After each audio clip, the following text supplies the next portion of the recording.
Ron Howard grew up in the heart of Hollywood. As a child actor, he met the smiling legends everyone adored. But behind those smiles, his father warned him, were shadows no one dared speak about.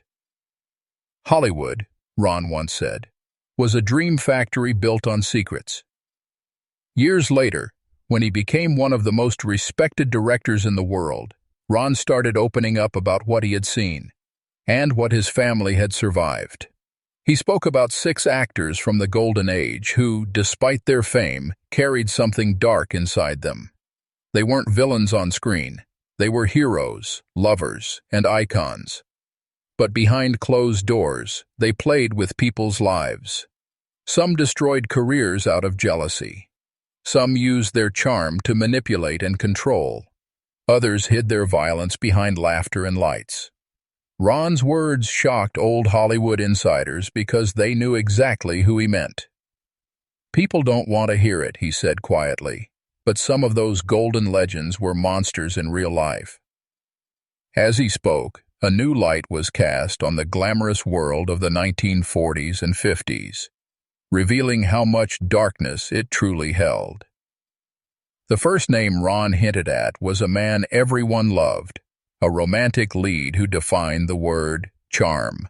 Women adored him, men wanted to be him, and studios gave him anything he wanted.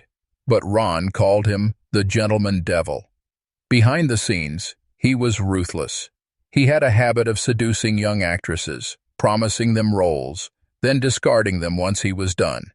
When they complained, he made sure they never worked again. His studio friends buried the stories, but whispers filled the sound stages. One young starlet told Ron's father that after she rejected the actor's advances, her scenes were cut from a film overnight. She left Hollywood the next week. Ron later said, "People thought he was a hero, but when the camera stopped, everyone feared him, even in his old age. The actor was celebrated as a national treasure, but those who had seen his cruelty knew the truth.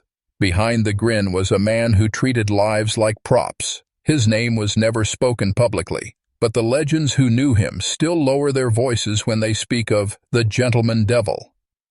Ron's second story was about a woman so beautiful that Hollywood worshipped her. She was called America's sweetheart, a symbol of purity. But Ron said she was the coldest person his father ever met. She smiled like an angel, he said, but her heart was made of ice. This actress had a reputation for being kind in interviews, yet every director dreaded working with her. She would fake tears, claim to be mistreated, and turn the studio heads against anyone who outshined her. One young actress was fired just because her laugh was too loud in a scene. Another was blacklisted after she dared to ask for equal billing. Ron recalled an old producer saying, "She didn't act innocent, she weaponized innocence." Her secret power came from charm and timing. She knew how to appear fragile in public and ruthless in private. Even after her death, her image stayed pure, a white dress, a perfect smile. But those who knew her whispered that she destroyed more dreams than she ever helped build. The third evil actor Ron described wasn't famous for his beauty, but for his power. He was the tough guy of Hollywood, always playing gangsters and generals. In real life, he was worse. Ron said this man ruled the sets with terror. He'd slap assistants, insult extras, and even humiliate co-stars just to remind them who was in charge. Once he fired a cameraman mid-shoot because the lighting made him look too old. He had friends in high places, studio executives who looked the other way. When a young actor tried to report his abuse, the studio threatened to cancel his contract. Ron remembered his father calling him the King of Fear. Behind every powerful Hollywood man in the 1950s, there was often someone this actor had stepped on. He bragged about ruining people's lives and laughed while doing it. Years later, when Ron met him briefly at an event, he said, "That man could look through you. You felt like prey." He died rich, respected, and decorated, but no one cried at his funeral. Not all villains were men. The fourth name Ron mentioned was an actress who defined elegance, the perfect Hollywood lady. She was soft-spoken, calm, and beloved by critics. But beneath her grace, She carried a darkness that destroyed people's minds. Ron said, "She didn't shout or fight. She whispered lies that ruined you slowly." She was known for her manipulative tactics. She'd plant rumors about other actresses, that they were difficult, drunk, or unstable. In that era, such labels ended careers instantly. Directors fell for her charm, only to find out she was rewriting scripts behind their backs. One co-star said, "She smiled as she twisted the knife. Even when her reputation faded, she stayed powerful." She dated studio heads and got what she wanted every time. Ron once admitted she terrified his mother. She was poison disguised as perfume. Her story proves that not all evil shouts. Some simply smiles and waits. The fifth name was a superstar, one of the biggest of his time. Handsome, talented, and adored worldwide, but his ego was legendary. Ron said he couldn't stand the idea of anyone else being loved more than him. Whenever a co-star got more praise, he'd sabotage their scenes, miss lines, ruin takes, or fake injuries to stop filming. He forced writers to cut other people's roles and expand his. He once made a young actor cry on set by mocking his performance in front of the crew. He lived off applause, Ron said. Without it, he was cruel. When he aged and his fame started fading, he became paranoid, firing assistants, accusing friends of betrayal, and turning to alcohol.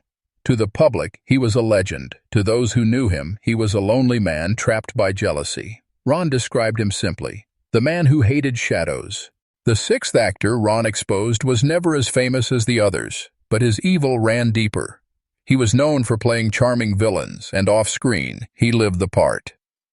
Ron said, everyone knew what he was doing, but no one stopped him.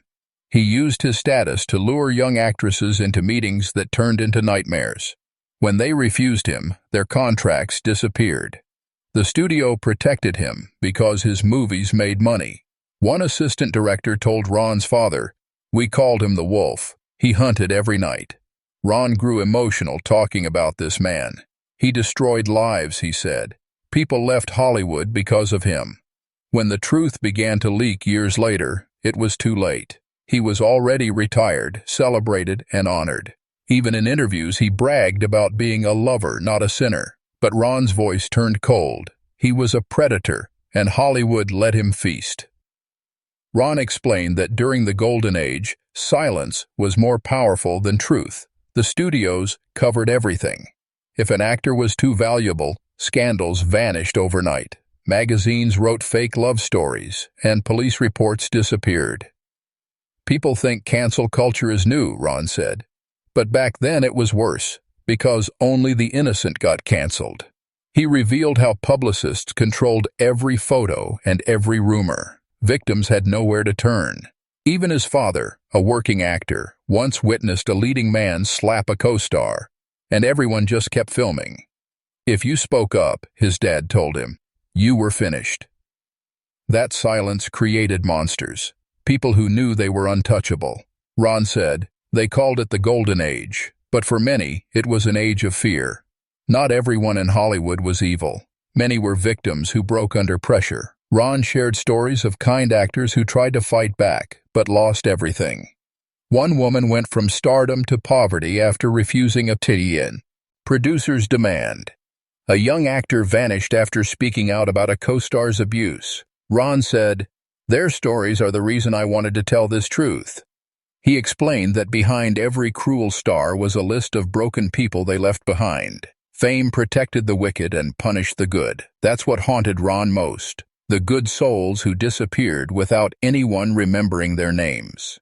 The power of these evil actors came from the studio system. In the 1940s and 50s, contracts were like prisons. They owned your image, your time, even your words. If a star made the studio millions, they could do anything. Ron said, there were no heroes in the offices either, just men counting money. Publicists erased scandals, police took bribes, and magazines printed lies to keep the illusion alive. That's why so many of these actors stayed untouchable. It wasn't just about fame, it was about fear. Ron explained, Hollywood didn't just hide the monsters, It built them. Ron's voice softened when he talked about the children of that era, young actors who grew up surrounded by these golden idols. They saw everything, he said. The fake smiles, the cruelty, the lies. Some never recovered. One child star became addicted by 16. Another disappeared after reporting abuse. Ron said he was lucky. His father protected him. He told me which actors to avoid, Ron recalled. He said, "Some of them will shake your hand, then steal your soul." It wasn't just fame that destroyed people. It was the illusion that nothing bad could happen to the beautiful. Ron learned early that Hollywood's light always casts a shadow. Not everyone stayed silent. Ron told stories of directors, writers, and co-stars who secretly fought back. Some leaked information to the press. Others refused to work with the toxic stars. One brave actress even created a secret group to protect younger women on set. But they were few, and most were punished. Ron said, "Every hero in old Hollywood was buried under contracts, lies, or fear. Still, their resistance mattered. It planted the seeds for change decades later. Their courage," Ron said, "is the only reason we can talk about it now." As Ron described each of the 6 evil stars, he said the most disturbing thing wasn't what they did, but how the world adored them. They died as legends, he said. Statues, awards, stars on the Walk of Fame. Nobody knew. Even today, their movies play on TV, celebrated as classics. Ron said, "When I watch them smile on screen, I think of the people they hurt. It's a reminder that fame doesn't erase evil. It only hides it better. The real Hollywood story," he said, "isn't written in lights. It's written in scars." Ron never revealed every name publicly. He said it wasn't about revenge. It was about truth. He wanted future generations to understand that success without empathy leads to destruction. He taught his actors to lead with kindness, not fear. "Power shows who you really are," he told them. The Golden Age proved that. For Ron, exposing these stories wasn't about gossip. It was about healing. He wanted Hollywood to never repeat those mistakes. "Fame is fleeting," he said. "Character isn't." Ron ended his revelation with hope. He said, "The real golden age of Hollywood isn't behind us. It's ahead, if we choose to learn." He believed that storytelling should reveal truth, not bury it. Those 6 actors left behind movies, but also pain. Ron's truth made people uncomfortable, but it opened eyes. He reminded everyone that legends are human, and some were far from saints.